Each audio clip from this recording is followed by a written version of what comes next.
오늘 우리에게 주신 하나님의 말씀 사도행전 19장 1절부터 7절까지의 말씀입니다.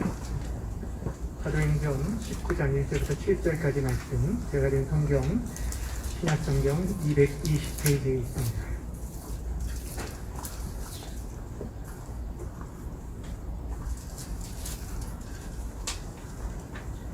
다 찾으셨으면 저 여러분이 한 절씩 읽도록 하겠습니다. 아볼로가 고린도에 있을 때에 바울이 윗지방으로 다녀 에베소에 와서 어떤 제자들을 만나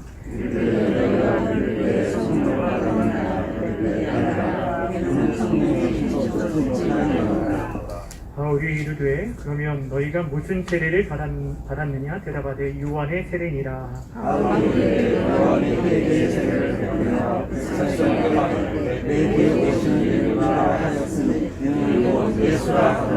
그들이 듣고 주의 이름으로 세례를 받으니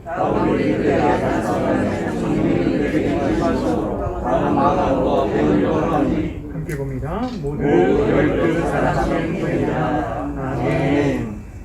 오늘 이 시간에는 너희가 믿을 때 성령을 받았느냐라는 제목으로 말씀 증거하도록 하겠습니다. 오늘 말씀의 주제는 성령님에 대한 내용입니다. 여러분에게 먼저 질문합니다. 여러분은 성령을 받으셨습니까? 어떤 분들은 우선 저는 성령 받았습니다 라고 자신있게 말하시는 분들도 계시겠지만, 또 어떤 분들은 내가 이미 성령을 받았는데도 불구하고 성령을 받았는지 못 받았는지 알지 못하는 그런 분들도 계실 거라고 생각합니다. 먼저 여러분이 축복하기는 오늘 이 시간 말씀을 통하여서 내가 정말 성령 세례를 받았는지 바르게 점검하고 또는 예수를 온전히 믿음으로 성령께서 내 안에 거하심을 확신하면서 남은 생에 성령 충만함으로 살아가는 우리 모든 성도님들 되시길 주님의 이름으로 먼저 축복합니다. 오늘 본문 말씀은 사도 바울이 3차 전도 여행 가운데 에베소에서의 사역을 소개해주고 있습니다. 사도 바울이 3차 전도 여행을 시작합니다. 이제는 윗지방인 갈라디아와 부르기아 지역으로 돌아다니면서 복음을 증거하다가 이제 에베소에 도착하게 되었습니다.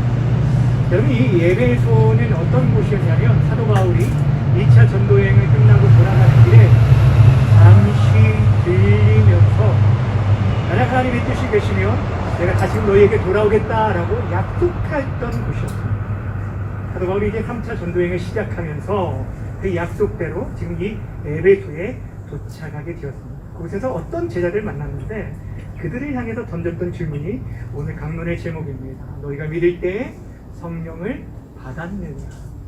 여러분, 성령을 받았다, 성령 받으라 이런 얘기를 많이 하는데 성령을 받았다는 의미가 무엇인지 먼저 생각을 해봐야 돼요.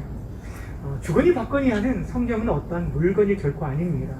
흔히 우리가 생각할 때 성령 하면 어떠한 파워나 능력이나 방언과 같은 은사를 우리가 성령이라고 생각을 하는데, 성령님은 삼위 하나님 중에 한 분이십니다. 즉 성령님은 성부 하나님, 성자 하나님과 같이 동등한 영광과 능력과 권세를 가지신 참 하나님이시라는 거예요. 그 성령 하나님께서 우리 가운데 거하실 때 그것을 우리가 흔히 성령 받았다라고 그렇게 표현하는 것입니다. 오늘 사도 바울이 에베소에 갔을 때 그들에게 너희가 성령 받았느냐라고 물어봤던 배경이 있어요. 사도 바울이 가기 전에 에베소에서 그 전까지 사역했던 사람이 아볼로라는 사람인데, 우리가 지난 시간에 설교를 떠올리면 아볼로라는 사람, 알렉산드리아 출신 이 아볼로는 언변이 뛰어나고 성경이 능통하였지만 요한의 세례만을 알았던 그런 한계가 있었던 사람입니다. 근데 그에게 배웠던 제자들도 어떠했겠어요? 여러분, 그들 또한 예수님의 십자가의 죽으심과 부활을 통해서 완성된 온전한 복음이 아니라 복음의 일부만을 알았기 때문에 자신들이 예수님을 믿는다라고 말하지만 아직 성령 세례를 받지 못한 자들이었다는 거예요. 그런 자들을 위해서 바울이 그들에게 예수에 대해서 바르게 가르치고 그리고 나서 그들에게 예수님의 이름으로 세례를 주게 된 내용이 바로 오늘 본문의 내용입니다.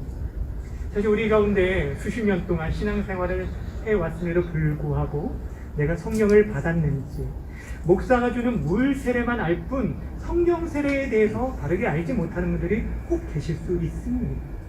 그런데 여러분, 우리가 내 안에 성령님께서 계심으로 인해서 그분의 다스림을 받고 산다는 것이 얼마나 귀한 사실인지를 우리가 기억하면서 신앙생활을 해야 하는 거예요. 여러분, 성령 하나님께서 우리 가운데 거하시고 그분 우리를 위해서 지금도 간구하실 뿐 아니라 그분의 다스림과 통치 속에 있을 때 우리는 이 시대에 살아가면서도 하늘의 권능과 주님의 능력을 가지고 이 땅 가운데 살아갈 수 있다는 것입니다.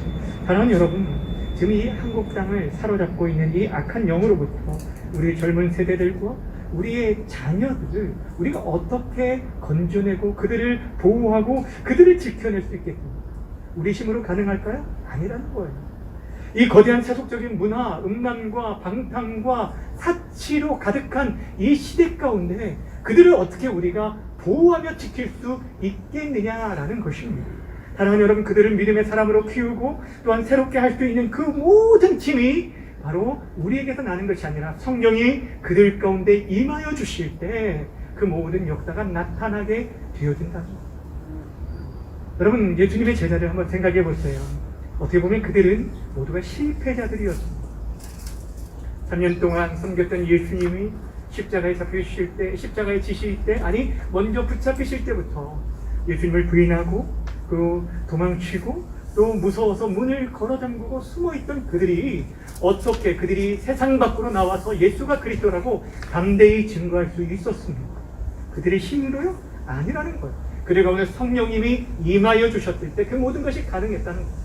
공회 앞에서 그들이 공회원들이 너희가 더 이상 예수의 이름으로 아무런 말도 하지 마라 라고 하였을 때 너희 말 듣는 것이 하나님 말씀 듣는 것보다 옳은가 판단을 하나님 말씀을 듣는 것이 옳다라고 그들이 선포하였을 수 있었던 그 당당함이 자신들에게서 나온 게 아니라 성령 하나님이 그들 가운데 임하였기 때문이라는 거예요.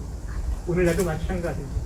여러분, 우리가 많이 주저앉아 있고 한국 교회가 많이 힘을 잃고 또 다음 세대들이 사라짐으로 인해서 교회에 소망이 없다라고 말하고 있지만, 그러나 우리가 주저앉은 가운데서도 각 사람 위에 성령 하나님께서 임하여 주시고 우리 가운데 뜨거움을 회복하고 성령 충만함을 회복하며 나아간다면 그 모든 어려움들을 완전히 뒤엎을 수 있는 그 놀라운 역사가 지금 이 시대에도 일어날 줄 믿으시길 바랍니다.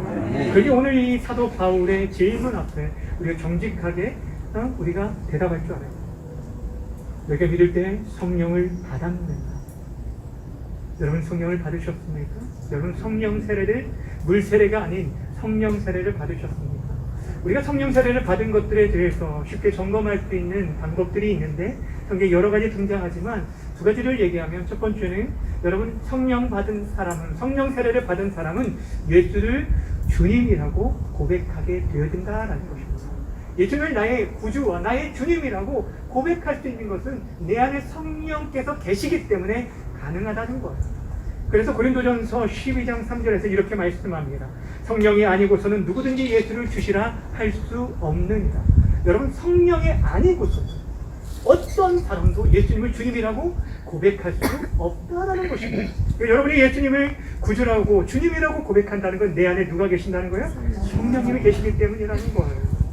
또 한 가지는 성령 세례를 받은 자들은 하나님을 아버지라고 부를 수 있게 된다는 것입니다. 여러분, 우리가 아무한테나 아무 사람에게나 아버지라고 부를 수 있는 게 아닙니다. 아버지와 아들이라는 관계가 형성되어질 때만이 우리가 아버지라고 부를 수 있는데, 우리가 예수님을 온전히 믿는 순간 우리가 하나님의 자녀된 권세를 얻게 돼서 하나님을 아버지라 부를 수 있게 되었는데, 그 모든 것이 누구를 통해 가능하다고요? 성령께서 임하실 때 가능하다는 것입니다. 그래서 로마서 8장 15절에 이렇게 말합니다. 너희는 다시 무서워하는 종의 영을 받지 아니하고 양자의 영을 받았으므로 우리가 아빠 아버지라고 부르짖느니라 라고 말했어요. 하나님의 영이신 성령께서 우리 안에 거하실 때 하나님을 뭐라고 부른다고요? 아빠 아버지라고 부를 수 있게 되어진다라는 것입니다. 이처럼 우리가 예수님을 나의 구주 나의 하나님으로, 하나님의 유일하신 아들이요 우리를 죄에서 구속하실 유일한 구원자이며 하나님을 아빠 아버지라고 부를 수 있는 저와 여러분들은 이미 성령이 우리 가운데 계시다는 거예요. 그리고 우리가 예배할 수 있고 찬양하며 이렇게 나올 수 있는 거예요. 이 모든 것이 성령이 우리 가운데 계시다는 증거입니다. 사도 바울이 지금 요한의 세례만 알고 있던 그들에게 예수님을 통해 임하는 성령 세례에 대해서 말하고 그들에게 예수의 이름으로 세례를 베푼 다음에 안수하였을 때 그들에게 성령이 임하여서 그들에게 방언도 하고 예언을 하였다고 오늘 6절에서 말씀하고 있습니다. 여러분, 성경의 대표적인 이 은사 가운데, 성령의 은사 가운데 오늘 두 가지가 소개됐는데 방언과 예언의 은사입니다. 근데 여기서 오해하는 부분들도 좀 많이 있어요. 한국 성도님들이 이렇게 성령 받은 것들을 어떻게 판단하면 저 사람 성령 받았어 라는 것들을 어떻게 판단해요? 저 사람이 방언을 할 수 있느냐? 없느냐로 판단을 하는데 여러분 그런 것은 아닙니다. 기억하세요. 방언은 성령의 여러 은사 가운데 단 하나에 불과합니다. 그리고 좋은 은사이지만 우리가 섬기는 거나 또 가르치는 거나 여러분 구제하고 이렇게 봉사하고 사랑하는 그 모든 것들이 다 은사예요. 근데 그 가운데 우리 오늘 등장하는 대표적인 방언과 예언의 은사를 좀 설명을 드리면 이렇습니다. 방언은 성경에 등장하는 방언이 두 가지 종류가 있어요. 외국어 방언이 있고 영적 언어로서의 방언이 있습니다. 외국어 방언은 사도행전 2장에 소개되어져 있는 오순절 성령 강림 사건 때 그 120문도가 예수님의 제자들이 방언하게 되었을 때 그 당시 예루살렘에 누가 있었습니까? 오순절을 지키기 위해서 열방에 흩어졌던 디아스포라 유대인들이 모여서 예비하는데 이들이 각 자신들의 출신지의 말로 하는 것들을 듣게 된 것입니다. 이것이 바로 외국어 방언입니다. 창세기 11장에 보면 바벨탑 사건으로 인해서 언어가 뿔뿔이 나눠지고 사람들과의 단절이 이루어졌는데 성령을 통해서 이제 그 모든 것들이 하나 되어져서 소통하게 되어진 것들을 보여줄 뿐 아니라 이 모든 것을 여러분 이제 어떻게 나아가는 것입니까? 그들이 이 세상 열방을 향해서 복음을 증거할 수 있도록 하셨다라는 것들을 말씀해주고 있으면서 세상 열방의 생명의 주님을 증거하는 명령이 이 방언의 은사를 통해서 외국어 방언을 통해서 주어지고 있는 것을 보게 되어집니다. 또 한 가지 방언이 어떤 방언이냐면 영의 언어로서의 방언이 있어요. 우리가 흔히 말하는 방언, 고린도전서에 나오는 방언이 바로 이 방언입니다. 근데 이 방언은 사실 방언하는 자 또한 정확한 그 뜻을 알지 못한데 성령에 이끌려서 하나님과 깊은 영적 교제를 나눈다는 그런 장점이 있지만 자신 또한 그 정확한 의미를 알지 못하기 때문에 사도 바울이 뭐라고 권면하냐면 방언하는 자는 그 의미를 알 수 있는 통변의 은사를 주시도록 간구해서 교회의 질서와 교회를 세워가는 덕을 세우는데 힘쓰라고 권면하였습니다.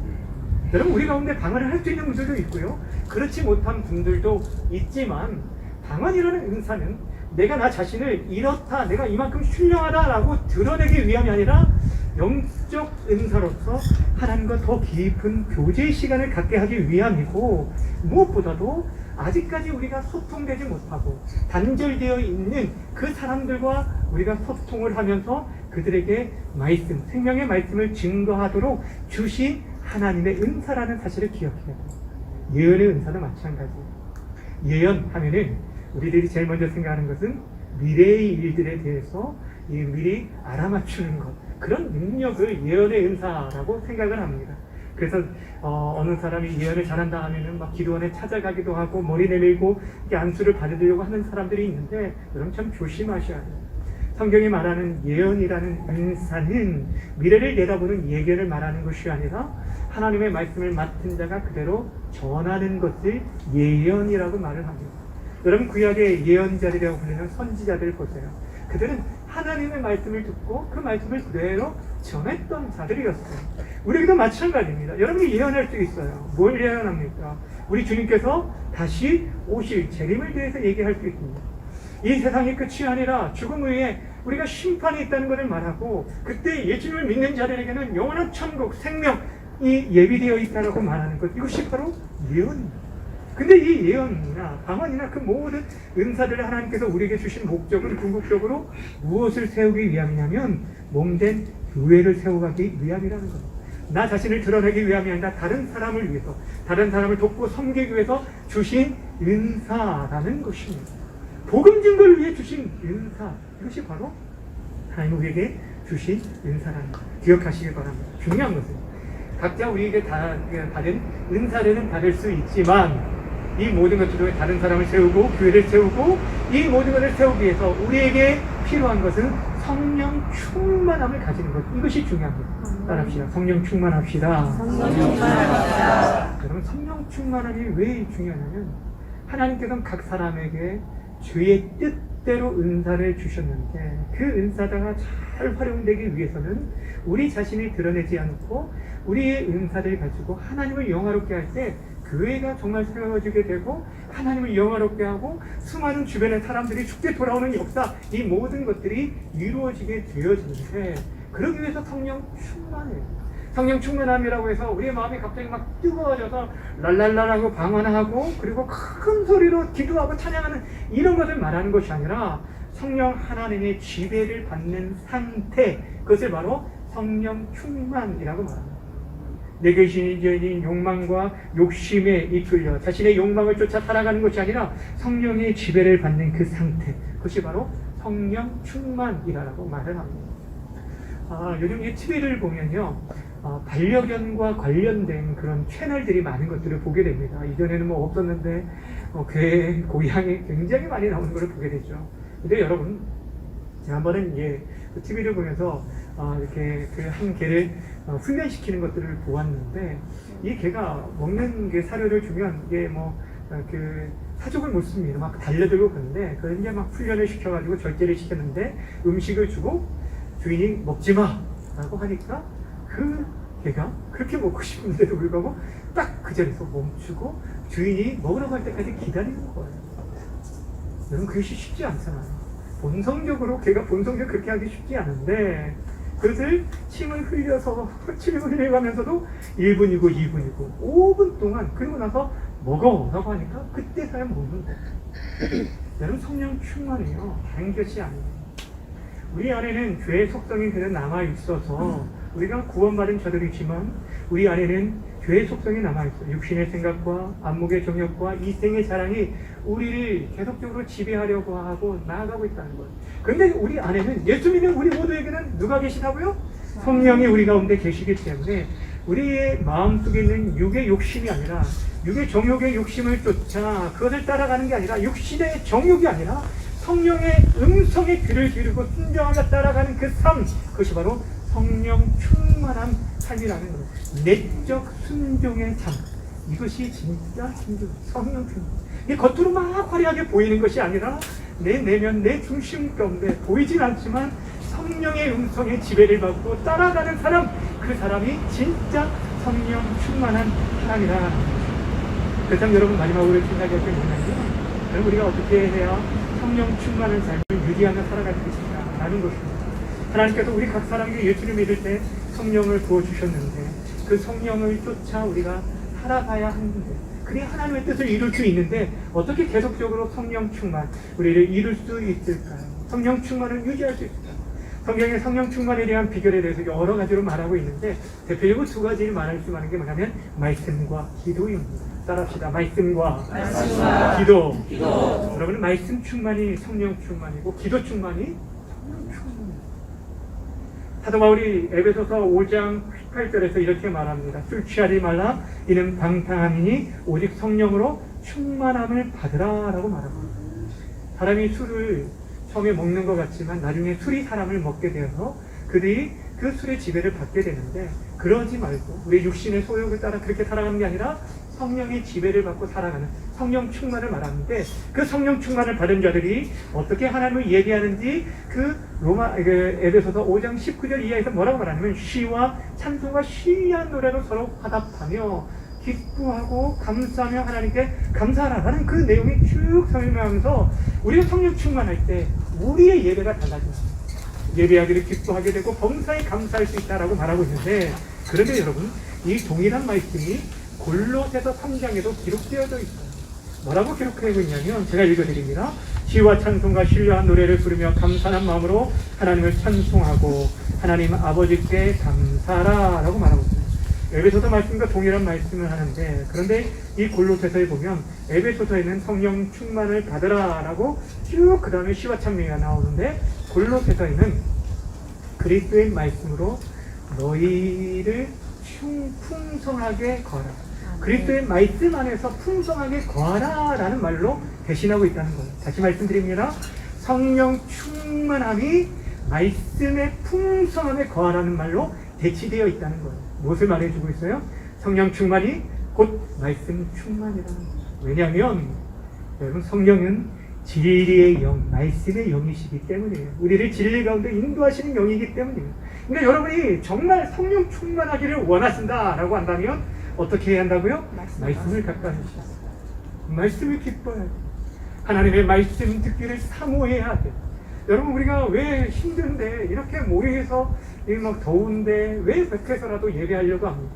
하나님의 말씀을 듣기 위함입니다. 여러분 특별히 우리가 하나님의 말씀을 듣는데 상습적으로 이 말씀 듣는 시간에 다른 시간은 몰라도 말씀 듣는 시간에 계속 이렇게 딴 생각이 이렇게 막 들어온다라고 한다면 여러분 기도하셔야 됩니다. 사단이 여러분 마음가에 떨어지는 생명의 말씀 그 씨앗을 빼앗아가지 아니하도록 여러분이 더욱더 깨어 기도해야 한다라는 것입니다. 말씀 충만이 곧 성령 충만이. 또 한 가지가 뭐라고요? 말씀 충만과 함께 기도 충만이 성령 충만. 여러분 여기서 말하는 기도는요 개인적인 기도라기보다는 교회 공동체가 함께하는 합심 기도를 의미합니다. 우리가 합심하여서 기도할 때 우리가 성령 충만을 경험하게 돼요. 개인적인 기도도 참 중요하지만 함께할 때 우리가 힘을 얻을 수 있다는 거예요. 시골에서 아궁이에 그 불을 지펴본 분들은 알겠지만 이게 불이 꺼지려고 하는 것 같아도요 이 가지들을 나뭇가지를 쫙 모으면은 이게 꺼져가는 불도 다시 되살아납니다. 불을 끄는 방법은 너무 쉽습니다. 그냥 나뭇가지를 흩어놓으면 금방 꺼지게 돼요. 교회도 마찬가지예요. 여러분이 각 개인의 기도 생활 너무너무 중요하지만 공동체가 함께 모여 기도하는 하나님께서 우리를 이 교회 공동체로 부족하고 연약한 우리들을 한 사람 한 사람이면 넘어지고 쓰러질 수밖에 없는데 우리를 귀한 믿음의 동력자들 집체로 모아주셔서 서로를 위해 기도하고 격려하고 세워가면서 함께 주님의 몸된 교회를 이루게 하신 이유가 바로 여기 있다는 것. 사도행전 2장의 오순절 성령 강림으로 인해서 마가의 다락방에 있는 모든 사람들이 한 사람도 빠짐없이 그 위에 임했을 때 각 사람 위에 성령이 임했다라고 말씀하고 있습니다. 얼마나 귀한 말씀인지 모릅니다. 각 사람이.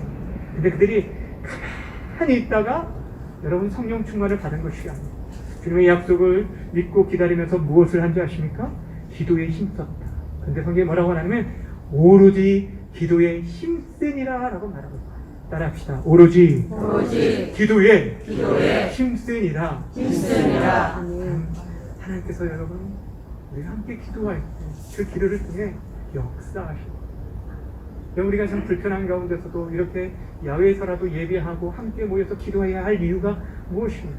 여러분 지금 이 시대에 기도하지 않으면 무너질 수밖에 없어요.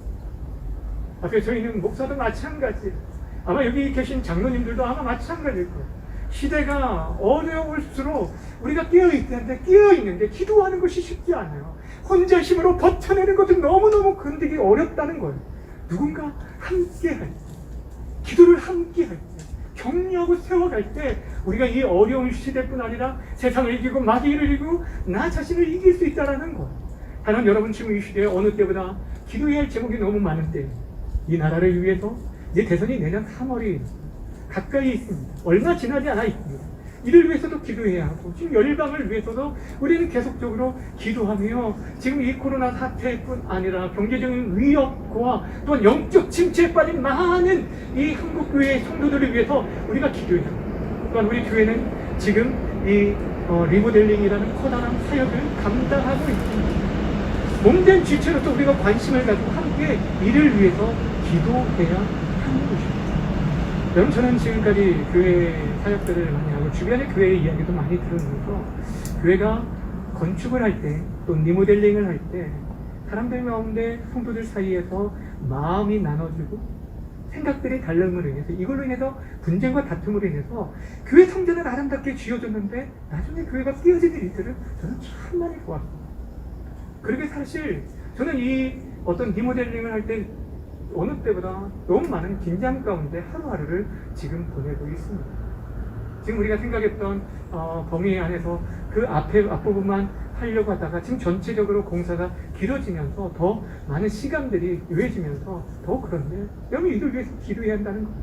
모두가 원망과 시비 없이 오히려 서로 격려하고 칭찬하며 함께 조금 생각이 들어요. 왜 저렇게 했어가 아니라 그들을 위해서 서로를 격려하고 세워가면서 함께 아름답게 성전이 세워지고, 이 아름다운 성전을 통해서 궁극적으로 지역 복음화를 위해 힘쓰고 다시 한번 하나님께서 이 교회를 통해서 마지막 때에 일하실 수 있도록 함께 기도로 협력해야 한다는 거예요. 아멘.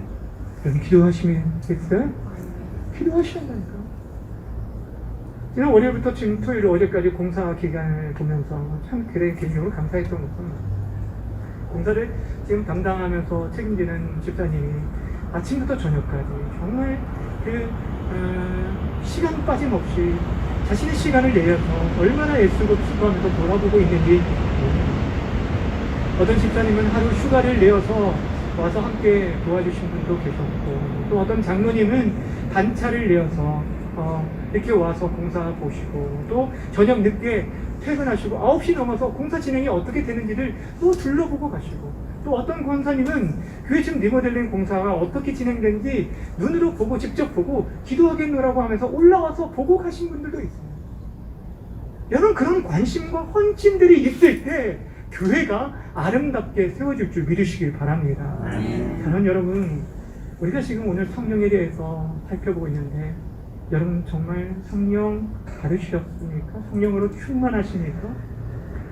교회가 교회적인 사명을 감당하기 위해서 물론 좋은 시설도 필요하고, 또 이에 대한 많은 물질, 재정적인 필요도 채워져야 하고, 또 많은 일꾼들도 필요한 것이 사실입니다.